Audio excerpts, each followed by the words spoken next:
So a long time ago, I did a playthrough of Pokemon Red with only an Oddish, and it was pretty brutal.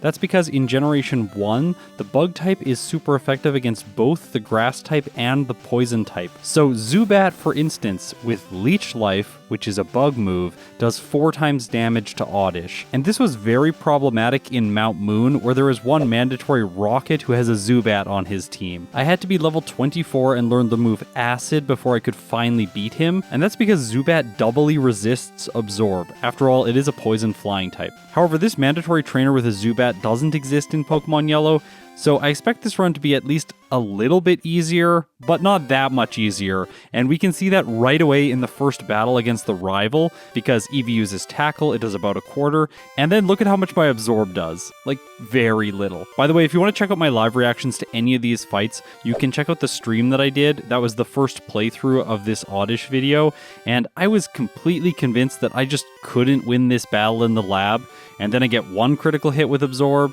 then I get another critical hit with Absorb. Eevee hits a massive tackle, taking me down to 7 hit points, which I thought was the end of the battle. But then at the critical moment, Eevee just uses Tail Whip.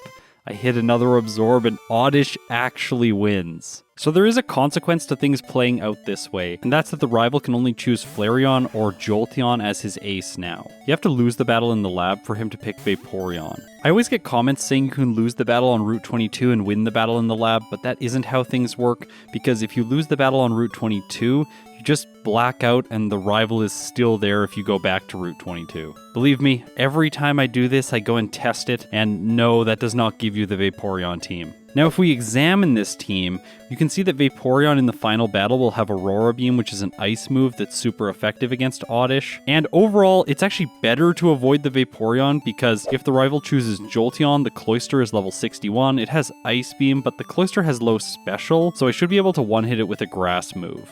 Also, if he chooses Flareon, the Cloyster is 2 levels higher. It still has Ice Beam, but I really do think that Oddish is still going to be able to one-shot it. After all, Ice, quite frankly, is the worst defensive typing in the game. It only resists itself. I always think that Ice should resist Grass, but it doesn't. Now in this playthrough, I'm going to skip fighting the rival on Route 22, and you might be like, Scott, don't do that, then you have to face Flareon. After all, it does have Flamethrower. But I really don't want to face the Jolteon. Number 1, it's very fast, and number 2, it knows the move Pin Missile, which does 4 times damage to Oddish, so that is just going to make this playthrough way too difficult. On Route 1, I make sure to do some training, leveling Oddish up from level 7 all the way to level 10. This is over 2 more damage rounding thresholds, and I really wanted this because next I'm going into Viridian Forest, and defeating the bugs here is going to take a long time when my only move is Absorb. Yes, I will be able to do it. They can't do very much to me because their tackles do almost no damage and I just recover that health with Absorb anyways. So these fights are just long and annoying. Now you might wonder why not just skip these trainers, but overall I don't think that's a great choice because in my experience before with first stage Pokemon, when I beat Brock at like level 7 or 8, when I go out onto Route 3, those trainers become exceptionally difficult to defeat. So now let's circle around and chat about some stuff that I normally do at the very beginning of the video while I train up. So for base stats, Oddish has 45 HP, 50 attack, 55 defense, 75 special, and 30 speed, giving it a 5.86% chance to get a critical hit. Honestly, these base stats aren't very good with the exception of its special. After all, this is both an offensive and defensive stat in Generation 1. Now here I should address a direct comparison, which is the fact that the Oddish and Bellsprout line are version exclusives in blue and red. So you can only obtain Oddish in red version and you can only obtain Bellsprout in blue version. If you remember back to my Bellsprout video, that thing did so well. Like, it just crushed the game. It is one of the best performances that I've had to date with a first stage Pokemon. Only Ghastly has been faster than it. By the way, I'm going to get a much faster time with Ghastly when I actually optimize it. The result that it's ranked with right now is its second playthrough, but that was just an unoptimized live stream with Gym Leader Matt. By the way, check out his videos if you haven't already seen them. He does some really cool stuff, like Skeledirge in Pokemon Red. So other than stats, what is the main differentiation between Oddish and Bellsprout? Well, it's essentially just the move pool. Bellsprout gets growth, and Oddish unfortunately doesn't. Like, it gets Petal Dance, which is base 70 power. You're locked into it and then you get confused. So it's like a worse version of Thrash. After all, Thrash hits most Pokemon for neutral damage, whereas the Grass type is just terrible offensively, so the lack of the setup move alone is really going to differentiate Oddish from Bellsprout. Luckily, it still learns some good moves like Sleep Powder. I guess Acid is okay in this case, because you can learn Swords Dance and all poison moves deal physical damage. Other than that, it gets Takedown and Double Edge, Mega Drain, which is nice, Solar Beam actually might be useful, and then it gets the standard complement of Mimic, Reflect, and Rest. By the way, this playthrough was one where I was actually considering using the move Cut, because it is a physical move, it has the highest accuracy out of the normal moves that Oddish learns, and the only reason I'm not going to use it is because Acid has 10 more effective power after the same type attack bonus. To conclude all the training that I do in the early game, I fight the Light Years Junior trainer in Brock's gym. After all, he has 2 ground-type Pokemon. They're really easy to defeat with Absorb, and that brings Oddish to level 14. Unfortunately, its speed is still slower than Brock's Onix, so there could be some problems with Bind. Anyways, let's see how this goes.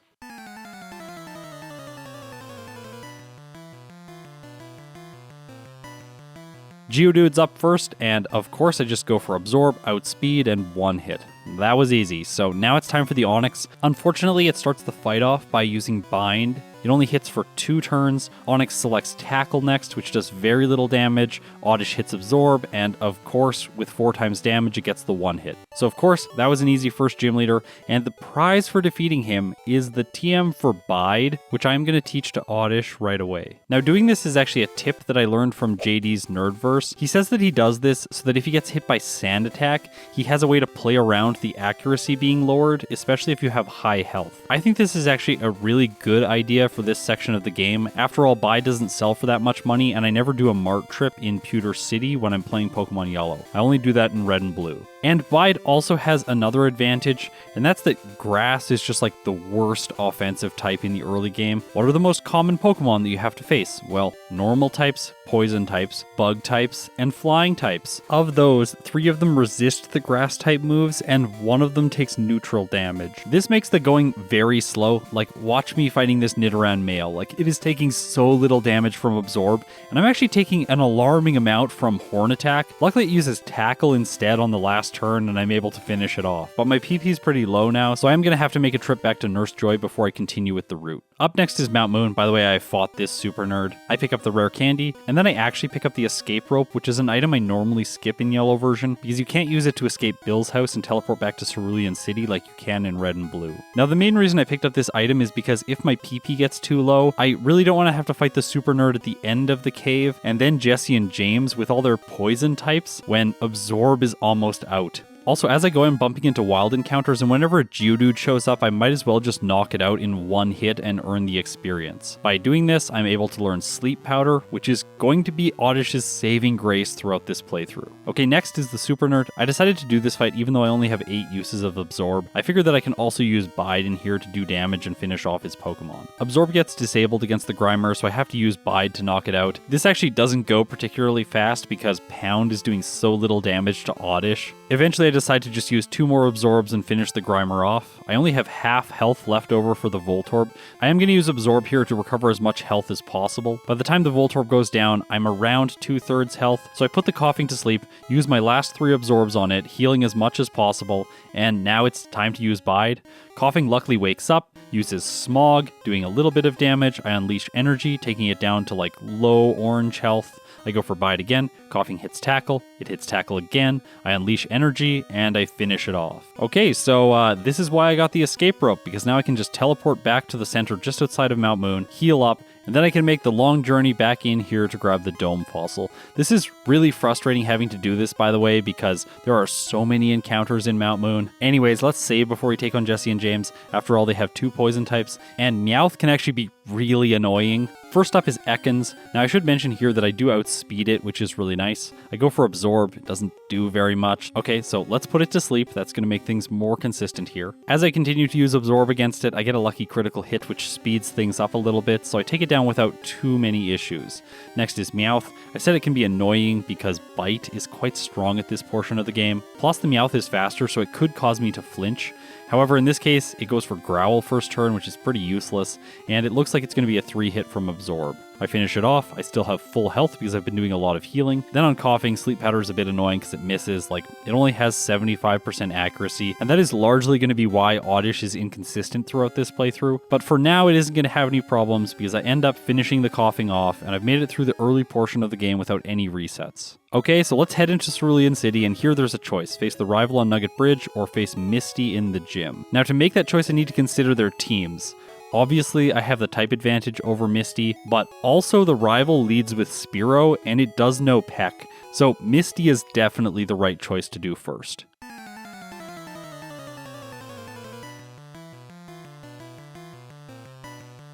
She leads with Staryu. It outspeeds, she just uses an X defend, my Absorb does almost half, it strikes back with Tackle, doing very little, enough actually that Absorb just heals all of the damage anyways. Unfortunately, there isn't enough damage for me to deal, for me to go to full health before the Starmie comes out, but I shouldn't have any problems here.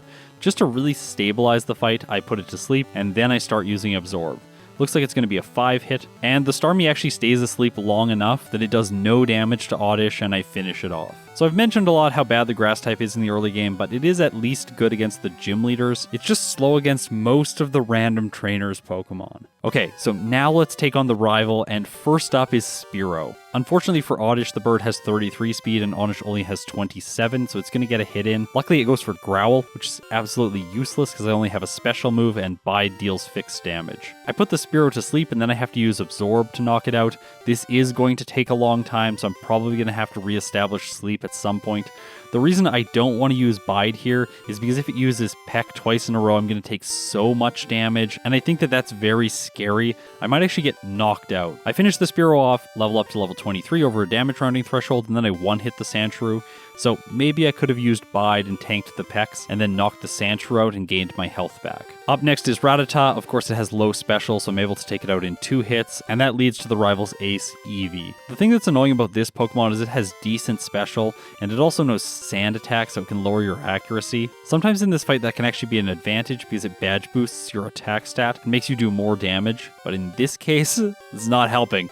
Anyways, I do manage to connect with enough Absorbs, and so I've defeated the rival. So we'll just pause here, look at the timer in the top left, it's 18 minutes and 53 seconds. Now let's look at what the timer is at the end of Nugget Bridge, 24 minutes and 18 seconds. Yes, this section of the game took quite a while, but finally Oddish has learned Acid, so I now have access to a physical move, which is really nice. Outside of Cerulean City, I make sure to save because this rocket has a Drowsy, which has both Hypnosis and Confusion, which could cause things to go very wrong for Oddish very quickly. I use Acid to 2-shot the Machop. Up next is the Drowsy. I was considering using Sleep Powder here, but I decided to just go for Acid and see how much it does. It does more than half. Drowsy goes for Pound, and I finish it off on the next turn. Okay, so that's good. Between Cerulean City and Vermilion City, I pick up the hidden full restore in the tunnel. This is going to be useful on the SS hand just in case the Ponyta ends up burning me. After all, that fight could be a little bit scary with Oddish because I am a grass type. On the other side of the tunnel, I have to face Sandy, the junior trainer with 3 annoying Pidgeys that have Sand Attack. I was hoping that Acid would get the one hit, but it doesn't, and then Pidgey starts stacking up the Sand Attacks. Now here's the thing, this is badge boosting my attack stat. I actually forgot about that for a second, used a couple Absorbs against the second Pidgey, which is obviously not the right choice. Then when I start using Acid though, now with my boosted attack stat, I am able to one-shot the Pidgeys and take the victory, although it was pretty close. On the SSN, I pick up the TM for rest, and then I head into the gentleman's quarters to try and earn myself some candy. To do that, I'm going to have to defeat him in a Pokemon battle. I saved before this because he has 2 fire types. First is Growlithe. Luckily it doesn't know a fire type move, so I'm able to just 2-shot it with Acid without any issues. But Ponyta is next, and this is the scary Pokemon because it only has Ember. It also outspeeds Oddish, uses Ember, gets a critical hit, and does almost half. My Acid does more than half to it, and then its next Ember causes a burn. Okay, so this is the worst case scenario because that cuts my attack stat, meaning that my follow-up acid does not knock it out. I take burn damage, and then the Ponyta gets another chance to use Ember. Luckily, it doesn't get a critical hit, and I do manage to finish it off, but that was really close. And this is why I pick up the full restore, because now I don't have to backtrack to Vermilion City Pokemon Center to heal, and I am going to be able to use Dig to dig back to Cerulean City later on to save time. So yeah, that full restore is really clutch here in the case that you do get burned. Alright, it's time to face the rival again. By the way, Oddish cannot learn Body Slam. You probably will have noticed that by now. It's very annoying. I go for Acid against the Spearow. Of course, it doesn't knock it out. It uses Peck, but Oddish survives with decent health. After that, I can use Absorb on the Rattata, gain back most of my health. Absorb one-shots the Sandshrew, and so this fight's going to be easy. The Eevee has lower physical defense than special. It does lower my attack with Growl, but I'm still able to take it out in 3 turns, so that was an easy victory. Let's move on to Surge.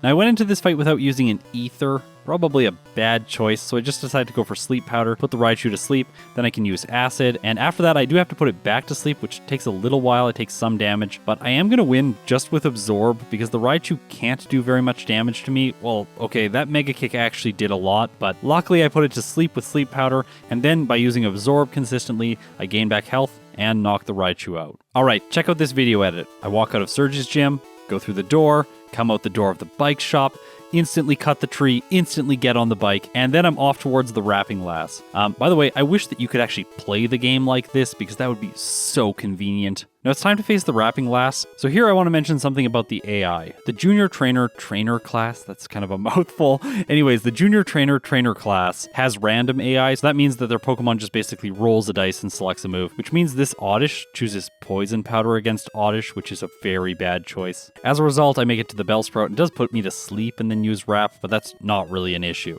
After that, there's another Oddish, and it also goes for Poison Powder. Now, it could have used Stun Spore there and cut my speed, which would have caused the awful situation with the Bellsprout only using Wrap. Anyways, I defeat her with ease, so I'm off towards Rock Tunnel now. In here, I have to defeat another Junior Trainer with Grass-type Pokemon. I just really want to re-emphasize the fact that Grass types are like so bad at getting through random trainer fights quickly. Like, this run is just bleeding so much time having to knock out the odd grass type here and there. Anyways, I do make it past her first Pokemon, move on to the Bulbasaur. Acid is luckily doing half, so I'm able to take it out in 2 hits. Up next, of course, is the Self-Destructing Hiker. Now, he slows down a lot of other Pokemon, but today, Oddish is not going to be slowed down here, so it claws back a little bit of time. However, I'm biking towards Celadon City, and the timer is around 34 minutes, which is not a good performance. Pokemon like Gengar are getting here around 16 minutes, so that is a comparison with the peak performer, and I think at this point it should be clear that Oddish is definitely not going to be getting a time that is under 1 hour. In Celadon City, I pick up the PP up, and then I head into the Rocket Hideout. This area is technically optional with my rules, but I want to do this just to grab items, like another PP up, a Nugget, the TM for Horn Drill, which I can sell for money, the TM for Double Team, as well as a Nugget, which is right beside it. And then on the bottom floor, I pick up an HP up, as well as the TM for Razor Wind, by the way, the worst move in Generation 1, I think. And after that, I grab the most important item in here, which is the Rare Candy, and then I dig out. Selling all these items provides me enough money to buy 3 vitamins in the department store. Now, I've played a lot of Pokemon Yellow, and of course, Oddish doesn't need any like protein or iron, so there are basically 2 options here. Number 1, I can use Calcium, which is great because it works both offensively and defensively. Plus, you would think that Oddish is mostly going to be using this attack to attack with, but the safer option, at least in Yellow version, is to purchase Carbos so that you can outspeed key foes in the mid-game. I'm thinking all of Koga's Venonats, which have psychic moves. Those are super effective, by the way. Also, the rival's Kadabra in Silph Co. It has 84 speed. And then maybe some of Sabrina's Pokemon. Like, I could see Oddish outspeeding the Abra and perhaps the Kadabra after Koga's speed boost and a lot of levels, but I'm definitely going to be moving second against the Alakazam. Next, I have to catch myself a flying Pokemon. I just made a mistake because I was streaming. By the way, I play so much worse when I stream the playthroughs, which is really not that nice. Anyways, Oddish is pretty good at catching Pokemon because it can put the opponent to sleep, which gives me a higher % chance to catch them, and so I snag myself a Doduo with ease. Okay, so now it's time to fly to Lavender Town and take on the rival again. Now you might be worried here because his lead is Fearow, but the only flying type move that it knows is Mirror Move, so yeah, it's not going to do much to me. Unfortunately here we have an awful interaction where Sleep Powder misses, so the Fearow outspeeds me on the next turn and uses Mirror Move, which copies Sleep Powder and I fall asleep. Just wasting my time. Anyways, you should know that the rival here has good AI, which means he's always picking the move that he thinks is super effective. In this case, Mirror Move is a flying move, and I am a grass type. So yeah, he's just spamming Mirror Move over and over and over again. I really do want to put the Fearow to sleep so that I can use Acid and not take massive damage when it mirrors Acid. This takes a while, but eventually I do knock it out. By the way, the portion of the fight where I defeated the Fearow took longer than all the 4 remaining Pokemon combined. I knocked the Magnemite out in 2 hits, the Shelter also takes 2 hits. That, might be foreshadowing some pain to come in the future.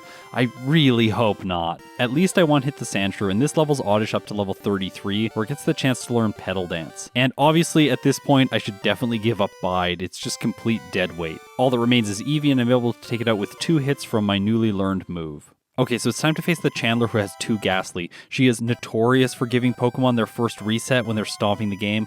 After all, Lick can cause paralysis, and Confuse Ray, well, can confuse you, and then Nightshade deals a lot of damage because it's fixed. The Ghastly moves first, confuses Oddish, and this causes some damage, but next turn Oddish snaps out of confusion and puts the Ghastly to sleep, so that's good. Now I really want to address here the fact that I'm using Acid against the Ghastly, because the Ghost and Poison type has a double resistance to Poison type moves. However, I don't want to lock myself into Petal Dance and then be confused before the second Ghastly comes out, so I'm using Acid here to knock the first Ghastly out, and then on the second one I'm going to use Petal Dance to take it out over 3 turns instead. Actually, in this case I get a lucky critical hit at the end, so no reset today on the Chandler. Okay, it's time to grab some items, an elixir, an HP up, another elixir, and finally a rare candy. I should say here that while Oddish is not moving particularly quickly, it is consistent to this point. And this trend is just going to continue because Jesse and James have an Arbok and a Weezing. This could be really scary, but Sleep Powder and just chip damage slowly wears their team down, and finally I take the victory. With that, I'm able to pick up the Pokeflute, clear the way to Cycling Road, and here I'm going to skip all the trainers because it's going to take so much time to defeat their poison types, and even the fighting types won't go down particularly fast for Oddish. I finish off the Safari Zone, and then I head to Silph. I had the choice to instead go to Erica's gym, but I don't think that that's the right choice. After all, I want to collect items here. Carbos, Rare Candy, Calcium, another elixir. These are useful for the Elite Four. Then once I get the card key, I can grab a protein, which is actually going to be useful because the next item is Swords Dance. I'm going to teach this to Oddish right away in the place of Absorb, and that's because I can get Mega Drain later on once I've defeated Erica. Now, if Oddish is able to defeat the rival right now, I could avoid some backtracking, so let's give this fight a try and see if it is possible. Sandslash is up first, and here I want to note something that I figured out way later while doing this playthrough. The Sandslash, because of its AI, is only going to use Poison Sting. So I don't really need to put it to sleep. I can just set up Swords Dance essentially for free on it. Because of that, I am wasting a lot of time in this fight. But once I get fully set up, I use Acid and it does like nothing. That's so bad. After +6, I was really hoping that I could do more. So it looks like I'm going to have to lock myself into Petal Dance. I finish the Sandslash off. Cloyster's next, but of course it's faster than me. It hits a huge Aurora Beam, and then Petal Dance fails to knock it out. So yeah, I guess the Cloyster is going to be a problem. However, for now, what makes more sense is to go and tackle Erica.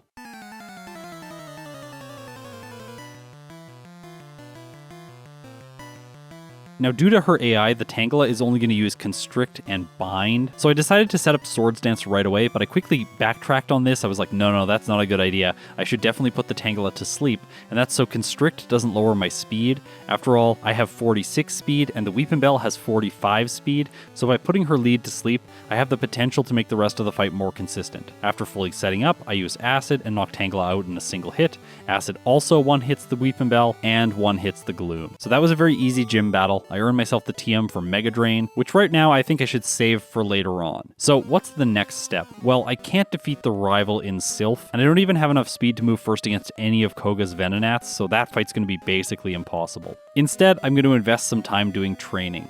And then in the fighting dojo, I'll go up against this Primeape, and it just refuses to go to sleep. Hits a massive 5-turn Fury Swipes, then my Sleep Powder misses once again, so yeah, I lose to a random trainer in the fighting dojo. that feels really bad. This only gives me a small setback though. That's because I've started to develop the habit that whenever I start to do training in an area, I make a save. I've had lots of instances in the past where I've blacked out and had to defeat an entire gym leader, so I don't want that to happen again. Unfortunately for me, I go up against the Master Black Belt, and the Hitmonlee takes me down to red health before I put it to sleep. At least I can set up Swords Dance now. I get maxed out, use Acid to take it out, and now it's time for the Hitmonchan. He sets up an X attack first turn, which is really good that he didn't use Fire Punch, and then I use Acid, which doesn't take it out. Okay, so what's Hitmonchan gonna do? Well, the Black Belt just uses a second X attack, and then I finish it off. So that was definitely very lucky. Now that I'm level 40, let's try the rival in Silph again. You can see here that I still haven't realized that I should just set up against the Sand Slash because all it's going to do is Poison Sting. But luckily this time Sleep was much more effective, and I knock it out with one use of Petal Dance. Next is Cloyster. It's still 6 speed faster than Oddish, goes for Aurora Beam, taking me under half, and this time my Petal Dance one hits.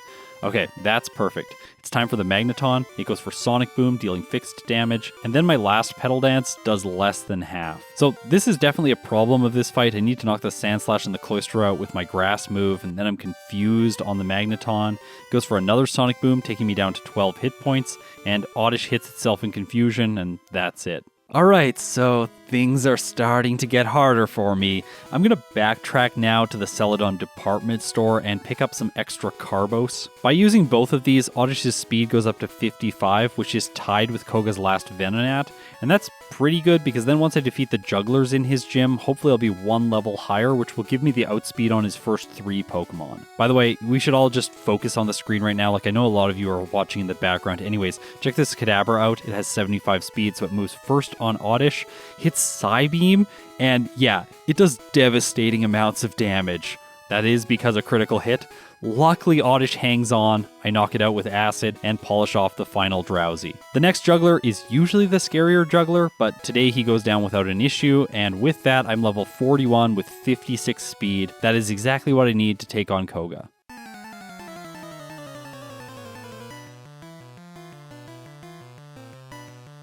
The strategy here is fairly simple. I can use Sleep Powder to put the first Venonat to sleep and then set up Swords Dance. After that, because Acid is neutral against all of his Pokemon, I am hoping that I'm going to be able to knock out all of the Venonats in one hit each. By doing things this way, I should avoid any damage until the Venomoth comes out. That's very important because Leech Life will do 4 times damage, and Psychic is also going to do a lot. After setting up, I knock out the first Venonat, so that's good, but then the second one just barely survives my fully boosted Acid. It goes for Psybeam, which does a third, and Oddish gets confused. Luckily, I hit Acid on the next turn and knock it out, but that does mean that the third Venonat is probably going to survive. I'm going to go for Sleep Powder here. I get it through the confusion, so this way Koga won't deal any more damage to Oddish before I get to the Venomoth. Well, it's going to deal damage to itself, and confusion damage uses your attack stat against your defense stat, so yeah, Oddish does a lot of damage to itself. Luckily, I use Acid on the next turn, but it doesn't finish the Venonat off, so I need one more turn to take it down. Okay, time for the Venomoth. It goes for Leech Life, and yeah, that's enough to get the knockout. Okay, so let's try this again. If I want to get to the Venomoth with full health, then what I need to do is put all of the Venonats to sleep. Yes, this is not particularly consistent, but it is a way to at least try to get to the final Pokemon without taking damage. And in this case, it works out, so let's see how Venomoth goes. And then it just uses Toxic, so yeah, I guess a poison move is effective against a Grass-type Pokemon. Good job, good AI. As a result, I put it to sleep, but Koga just uses an X attack anyways. By the way, this does not decrement the sleep counter. Then he uses another X attack on the next turn, and I finish the Venomoth off. So I'm not exactly happy with this win, but let's keep going for now. I pick up Strength in the Warden's house and grab the rare candy, and after that I head back to Silph to face the rival again. So while I haven't leveled up very much, this fight has changed because Koga's badge gives me a boost to my speed stat, so now I move first against the Sandslash. Still, I do not know that I should not be using Sleep Powder here. Anyways, I set up Swords Dance, and after that, I knock it out with Petal Dance. Next is Cloyster. Petal Dance gets the one hit, and then against the Magneton, I hit twice with Petal Dance before I confuse myself. Okay, time to use Acid now. It finishes the Magneton off, but I leveled up during the fight, so I don't have my speed boost for the Kadabra. It goes for Psybeam and takes Oddish all the way down to red health. Okay, at least I survived, but Oddish hits itself, and that's the end of the fight. So if I fight one trainer in Silph, then I'll level up to level 42, and now because of this increase of level, I won't level up before the Kadabra comes out. By the way, just barely. I take the Magneton out and there's like a tiniest little bit of experience that I would need to get. Unfortunately, Oddish hits itself because it's confused. This is the downside of Petal Dance, and as a result, the Kadabra gets the KO. So I think the problem here is using Petal Dance. The confusion is just too risky against the Magneton. I need the health for the Kadabra. So let's teach Mega Drain over Petal Dance. So here I can set up Swords Dance, tank damage from Poison Sting, and then use Mega Drain to heal back my health. Next is Cloyster. Unfortunately, because of the decrease in damage, Mega Drain does not get the one hit. It goes for Aurora Beam, doing almost half to Oddish. It also lowers my attack stat, and then I knock it out on the next turn. Okay, time for the Magneton. I boost my stats one more time with Swords Dance, and then I use Acid to knock it out. Okay, Kadabra time, I outspeed, I knock it out, and this levels me up. But that's not actually an issue because I came into this fight with 64 speed, which is one more speed than the Flareon. And now after the level up, I have 65 speed, so yeah, I move first and I knock it out with one acid. So finally, after a great struggle, the rival is defeated. So guess which fight I very rarely narrate in my playthroughs? Obviously, Giovanni and Silph. This is usually extremely easy. However, in this case, I have Acid and Mega Drain against him. Like, yeah, I can do a lot of damage to the Persian and the Rhyhorn, but the Nidorino and the Nidoqueen are really annoying. Also, the Persian isn't actually taking that much damage, so I'm around half health by the time I knock it out. At least the Rhyhorn's next because it fully heals me for the Nidoqueen. I try Acid on it, hoping my massive attack stat is going to make the difference, but like, it almost does nothing. So I put the Nidoqueen to sleep and switch into Mega Drain, which is doing more damage. After all, if you divide my attack stat by 4, it's similar to my special stat. Unfortunately though, I run out of Mega Drain. I really didn't want to put the Nidoqueen back to sleep. I think that would just waste more time. So I start using Acid, and then Giovanni hits a Body Slam, which does about a third, and another Body Slam that clearly rolls better damage and takes me all the way down to orange health. Luckily, he's one turn too late and I do finish his ace off. That was probably one of the closest fights I've had against him in a very long time. Now with Silph out of the way, I can access Copycat's house and pick up the TM for Mimic. This is probably going to be very useful later on. After that, I head into Sabrina's gym, so let's do this. I only have 67 speed. What I said earlier about outspeeding the Abra was completely wrong. There is no way I'm going to do that. So what I have to do here is dodge Flash. Luckily it fails. I use Sleep Powder, and that puts the Abra to sleep. Now I think it makes most sense to set up Swords Dance here. While Abra could wake up and lower my accuracy, at least it's not going to hit me with like Psychic, which both the Kadabra and the Alakazam know. By the way, if you play a lot of Red and Blue version, Sabrina does not actually have any Pokemon on her team in those games that know the move Psychic, which I think is really strange. Plus her whole team is lower levels, and really this section of the game, the mid game in yellow, is so much harder, especially for poison types, than it is in red and blue. After fully setting up, I still don't have enough speed to move first against any of her team members. Luckily, Kadabra just goes for Recover at full health, and I knock it out for free. Okay, time for the Alakazam. And it also goes for Recover on the first turn, so Acid just gets the one shot. Excellent play, Sabrina. Ugh. But as you might know, in Pokemon Yellow, Blaine is really good. Like, he's really good. And I have to take him on next. First of all, I get to collect some items in the mansion. 3 vitamins, calcium, iron, and carbos. And then a rare candy, the secret key, and another rare candy. I dig out of the mansion, and now let's take on Blaine.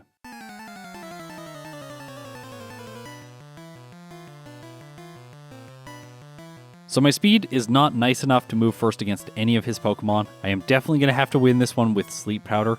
Like I said earlier, this move is going to be basically the reason that Oddish is capable of this playthrough. Now another risk here against the Ninetales is that it knows Confuse Ray, so if I boost my attack stat, the Ninetales wakes up, I fail to put it to sleep, and then it confuses me again, I will do a lot of self-inflicted damage. Luckily I do get fully set up and I hit with an acid and it doesn't knock the Ninetales out. That is really not good. I finish it off on the next turn, and I'm not going to move first against the Rapidash, so it hits a Growl, lowering my attack stat before I put it to sleep. Here I made the choice to again boost with Swords Dance. This is because it will boost my speed as well, and now I can move first against the Rapidash and the Arcanine. I finish the Rapidash off, but this levels Oddish up to 46, resetting my boosts, so yeah, the Arcanine is going to move first once again. It goes for a Reflect on the first turn and I put it to sleep. It wakes up on the next turn, my Acid does like a quarter, and then Arcanine goes for Fire Blast, but luckily this move has a 15% chance to miss, so it doesn't do anything, and my next Acid takes Arcanine down to orange health and also lowers defense. Unfortunately for me, the Arcanine just moves first on the next turn and uses Fire Blast, which knocks Oddish out. I tried again, but this time the Ninetales uses Flamethrower, and yeah, that's it. So I think it's time to head out to sea and do some training. I spent around 5 minutes in total training, taking Oddish all the way up from level 45 to level 50. Okay, let's see how this impacts the fight against Blaine. So in this fight, some luck comes to my rescue. As I'm setting up, Ninetales wakes up and uses Tail Whip, which actually badge boosts me one more time. And now because I'm a higher level, I think that I'm going to have this higher speed stat throughout the rest of the fight. I finish the Ninetales off, still with 2 hits from Acid. Next is Rapidash. I go for Acid right away. After all, it has slightly lower health and defense than the Ninetales, but still it hangs on. It goes for Stomp, taking Oddish under half health, and then I move on to his ace Arcanine. I put it to sleep because this is going to take at least 2 hits, and then Acid does knock it out over the next 2 turns, so with that I have earned myself the 7th badge, and with it comes a 12.5% boost to my special stat. Honestly, just in time, because Mega Drain is going to be quite useful against Giovanni, who's up next. I spent a little bit of time fighting trainers in his gym, and this almost gets Oddish to level 53, which is quite frustrating because that's just under a damage rounding threshold. Anyways, after I knock out his Dugtrio, at least I'll be over the damage rounding threshold for the rest of his Pokemon. Let's do this.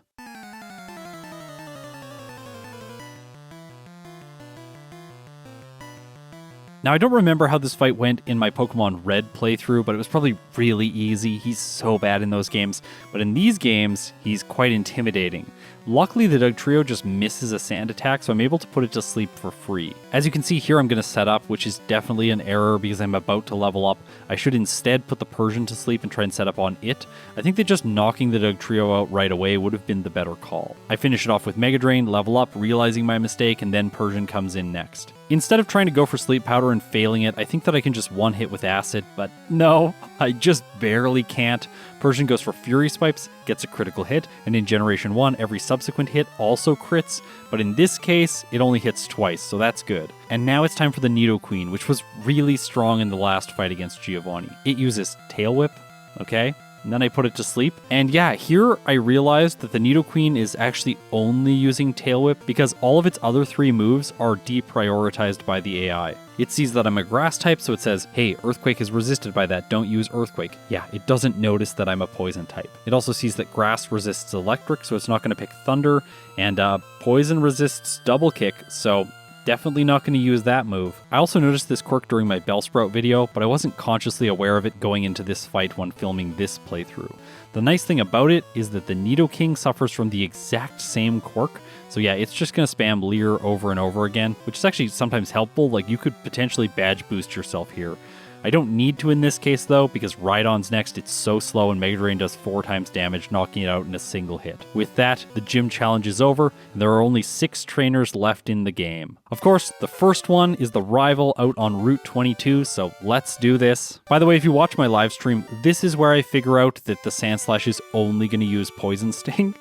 Took me way too long. Anyways, I knock it out. Next is Execute. I use Acid, knocking it out in 1 hit. At this level, Mega Drain 1-hits the Cloyster. Acid 1-hits the no, it doesn't. It just barely doesn't 1-hit the Magneton. As a result, the Magnets use Supersonic, the least accurate move in the world, and of course, because the AI is using it, it confuses Oddish. I hit myself, doing almost half. I take a Swift, and then finally I move, but I put the Magneton back to sleep. Like, I really shouldn't have done that. I should have just been rolling for Acid. Anyways, I finish it off on the next turn. Kadabra's next. I outspeed because of the badge boost, by the way, by 1 speed. And because of that, I knock it out in a single hit. Next is Flareon, and Acid gets the job done.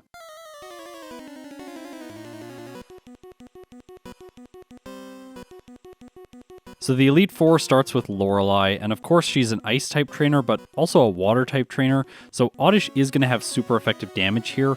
Unfortunately though, the Dugong is slightly faster than me, so it hits an Aurora Beam right away, taking me to half health before I put it to sleep. You might ask why not just attack it first turn, because it's probably going to use Rest anyways, but I would rather put it to sleep because Rest is only for 2 turns, whereas if I put it to sleep, it could be for like 5 or more turns. This gives me the time I need to set up, strike back, I knock the Dugong out, then Cloyster's next.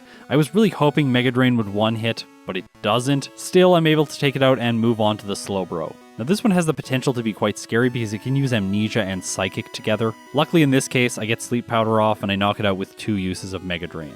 Okay, time for Jinx. I have one more speed than it, which is not planned. It's just a coincidence.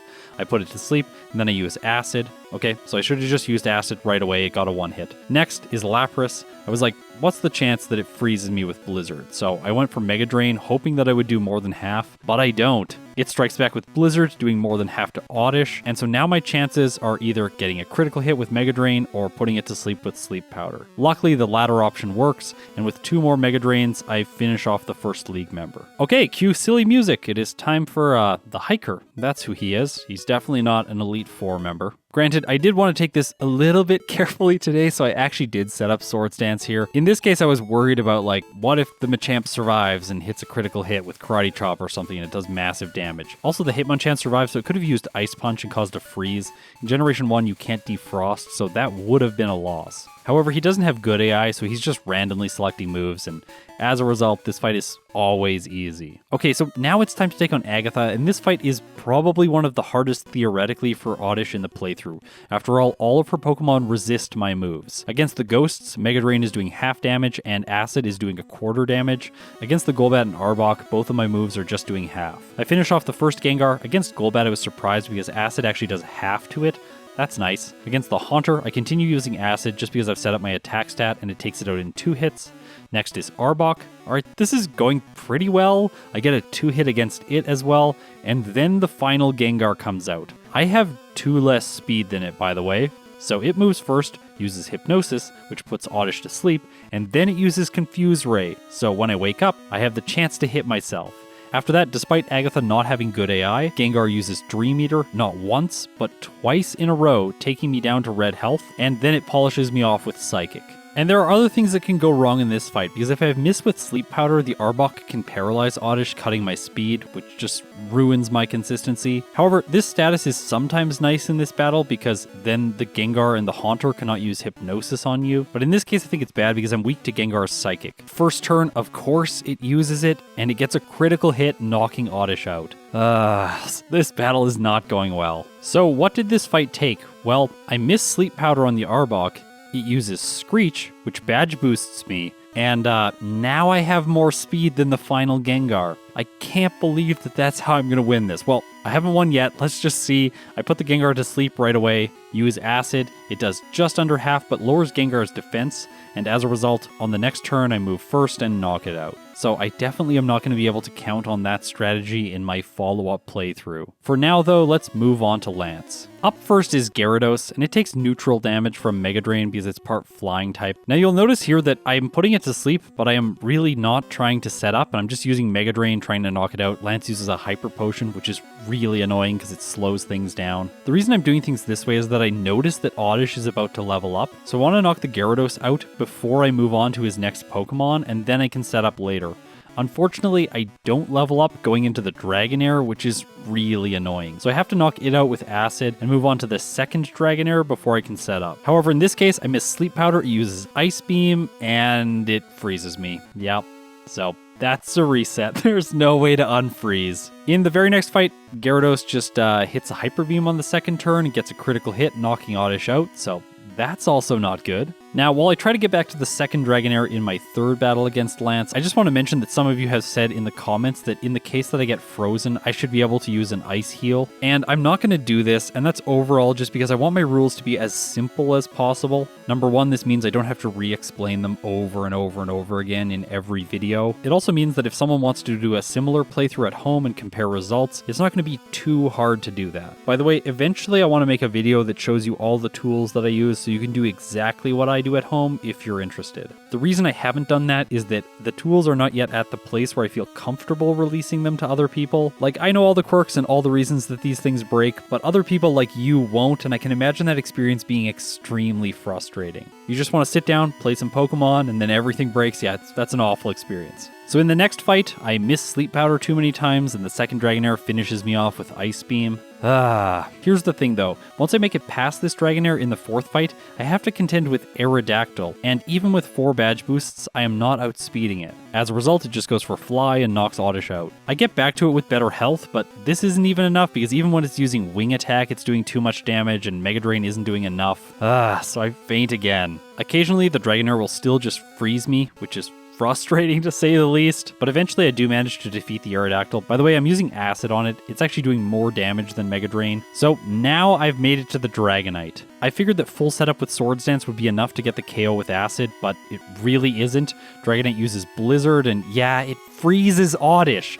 Like, this freeze lock is ridiculous. I can't believe it. Aerodactyl knocks me out again and again. So here I should probably justify why I'm not just learning a different move. One option here potentially, which I got from a comment on my Oddish live stream, which was, why not use Mimic to steal Ice Beam and then use it to one-shot the Aerodactyl and the Dragonite at the end of the fight. Honestly, the reason I didn't want to do that was because I didn't want to break the synergy of Mega Drain, Sleep Powder, Acid, and Swords Dance. Like, Acid and Swords Dance are a pair, they work together, and Sleep Powder and Mega Drain are a pair, they work together, and Sleep Powder and Swords Dance are also a pair, and they work together. Removing one of these moves kind of undermines the synergy of all 4 moves. However, we'll wait to the optimized playthrough because there is a way around this. For now, I make it back to the Dragonite, I miss a Sleep Powder, it hits Blizzard, but Oddish survives, my next Sleep Powder connects, and with that, I'm able to finish the dragon off with 2 more acids. So now I have saved 3 rare candies, which I'm going to use all at once now to take Oddish up to level 69, and with that, there's nothing else for me to do, so let's take on the champion.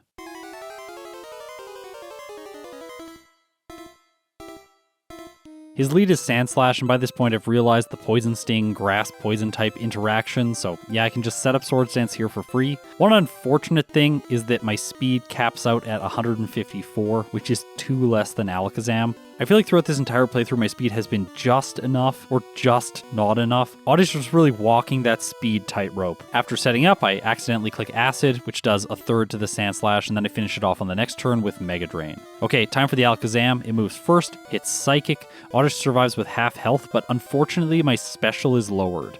I go for Acid, it knocks the Alakazam out in 1 hit, and then against the Executor, I am able to take it out with a single Acid. That's good. Next is Magneton, I go for Acid, also a 1 hit, okay, this is favorable, but now it's time for the Cloyster. I outspeed, hit Mega Drain, and because of my lowered special, it does less than half. The Cloyster strikes back with Aurora Beam, and that finishes me off because of a critical hit. Of course, another way this fight can go wrong is the Alakazam could crit me. In this case it doesn't, but I could also crit the Alakazam. In that case, I do less damage because I have setup. That's because in Generation 1, critical hits bypass all stat changes. So yeah, as a result, I lose again, and oh, this time it was by Alakazam getting a critical hit. In the very next fight, Acid once again gets a critical hit. Alakazam uses Kinesis, lowering my accuracy, which in this case badge boosts me and allows me to move first on the next turn, knocking the Alakazam out without sustaining more damage. I go for Acid against the Executor, luckily I connect and I knock it out. Against the Magneton, I decided to initially use Mega Drain to try and gain back health, but this just really isn't working, and then the Magneton starts lowering my defense with Screech. Eventually, it was going to use Swift and deal massive damage to me, so I start using Acid to try and one-hit it. Finally, I connect, and I take it out. Okay, Cloyster time, it's the moment of truth.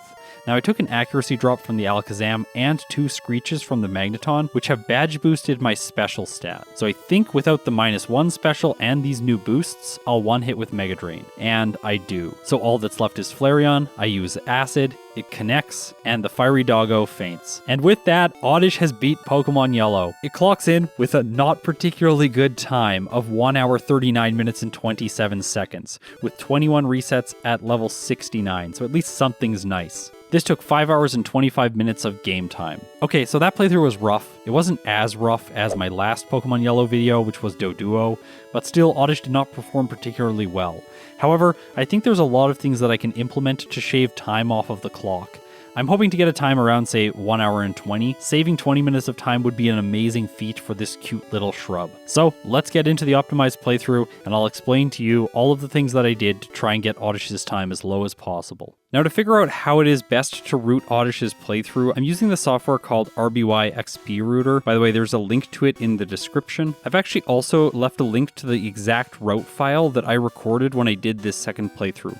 So if you want to know exactly what I did, you can check it out in the software. In the early game, I deprioritized training just a little bit. I get through the forest at a slightly lower level than last time. Overall, this is fine. I do fight the junior trainer in Brock's gym. Yes, this is overkill in terms of levels for him, but I really need them for the following route because the bug catcher at the beginning of Route 3 is actually a huge issue. After that, I do the same things that I did last time fighting all the Geodudes in Mount Moon. Then after defeating the Super Nerd, I use the escape rope to teleport out. I come back in, fight Jesse and James. This fight's pretty easy, and that takes Oddish up to level 21 for the beginning of Cerulean City. I defeat all the trainers in Misty's gym and polish her off. This time I don't need to waste any time with Sleep Powder. I can just spam Absorb and win the fight. After that, it's time to beat the rival. I am now over a damage rounding threshold because of the training that I did in this playthrough. And here I specifically utilize the bide strategy against the Spearow. I tank one of its pecs, and then I retaliate, knocking it out in a single hit. Next is Sandshrew, and unfortunately I only have a 35% chance to one-hit it with Absorb. I don't get it today. It tries to use Sand Attack, but it luckily misses. With that out of the way, the fight is basically won. I clean up the Rattata and the Eevee, and with that, Oddish is moving on to the next phase of the game. And here, I'll just mention something on the SSN, which is I'm going to fight all the trainers here that have Water-type Pokemon that are quick for Oddish to knock out. So there are two approaches to training in these playthroughs. One is to train early on and hope that the benefits of having a higher level compound throughout the playthrough, giving you an overall faster time. The other approach to training is to train later on so that you don't waste time grinding on Pokemon that give lower experience per battle. For Oddish, I really think that front-loading the experience gain is going to serve it much better. After all, it has a brutal mid-game because of its speed and its typing. Okay, so just taking a break from the hardcore rooting, I just want to mention that the Gentleman's Ponyta burnt me again.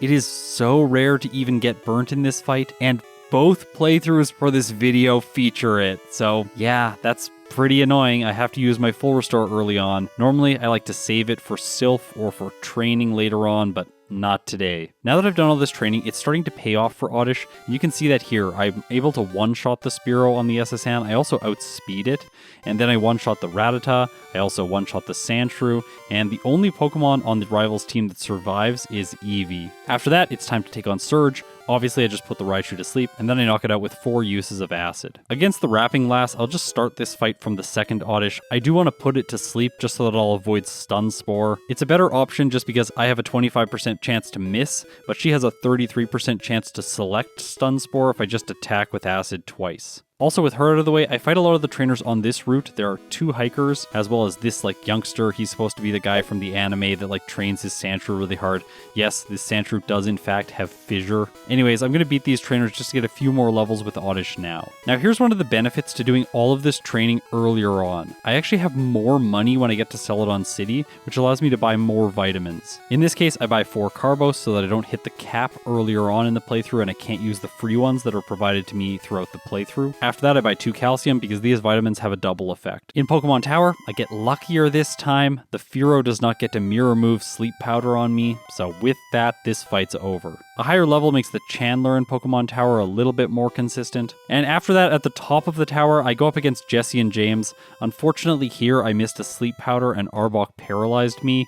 And then I have terrible Sleep Powder luck, and as a result, this fight slowly slips through my fingers and I get my first reset. That being said, I don't really think there's anything I can do here. It is so slow to take out the poison types with any moves. I cannot access Silph yet without finishing this fight, so I can't get Swords Dance to more easily knock their Pokemon out. Yeah, this one's just tough. Plus, I did so much training before this that I didn't do last time. On my second fight, I am able to defeat them, so let's keep going. Next, I head to Silph and pick up Swords Dance. Of course, this is a great move. I want to teach it right away. Then I backtrack to Erica's gym and fight her at level 40. This is a very easy fight for me. I just want to get the Mega Drain TM. Next, I head to Koga's gym. Now, the extra Carbos and the extra training has given me a higher speed stat here. Still, I don't have one-hit ranges on all of his Venonats. Oddish has a 65% chance to one-hit the first one, a 17% chance to one-hit the second one, and it actually can't one-hit the third one. So today I'm going to have to rely on Sleep Powder here because I can't take damage before the Venomoth comes out. As you can see, when it uses Psychic, it almost knocks Oddish out. By the way, the only way it can knock me out in one turn is if it gets a critical hit with Psychic. Yes, Leech Life does do less damage, actually significantly so. It's doing about half what Psychic is doing. Now with Koga out of the way, I can backtrack to Silph and fight the rival here.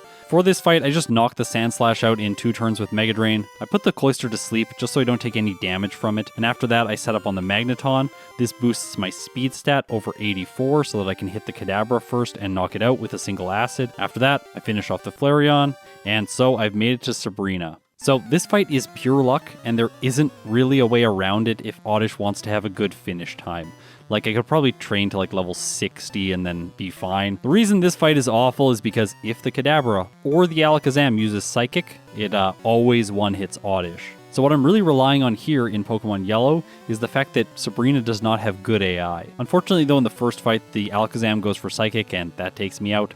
But in the second fight, Sabrina completely drops the ball, just uses Recover with Alakazam, and I finish it off. Once I make it to Cinnabar Island, I continue my training by fighting a lot of the trainers out at sea. This is really fast experience because I can use super effective Mega Drain here, and I also don't have to open my inventory to ever heal because I'm healing during the battles. At level 51, I take on Blaine. This is an inconsistent fight because I can't one-hit any of his Pokemon at the current level. However, Sleep Powder, Swords Dance, and Acid provide me a decent means for victory. Unfortunately, this time the Arcanine wakes up from my first Sleep Powder. My second one misses, and so it knocks me out on the first fight. But in the second battle, things go according to plan. I put all of his fire types to sleep, and with that, I've won, and I'm moving on to Giovanni. This fight is a strange one. Once I defeat the Dugtrio and the Persian, I've won, because both the Nidoqueen and the Nidoking are just going to spam useless moves, and I'm going to one-hit the Rhydon because I outspeed it. So there isn't really much to report here other than the fact that I won on my first attempt. Right now with the rival fight starting, the timer is 1 hour and 11 minutes. This is significantly better than it was last time. If I've figured out the league adequately, I think Oddish is on track to clock in with a time around 1 hour and 20 minutes. Obviously, this rival fight isn't a problem,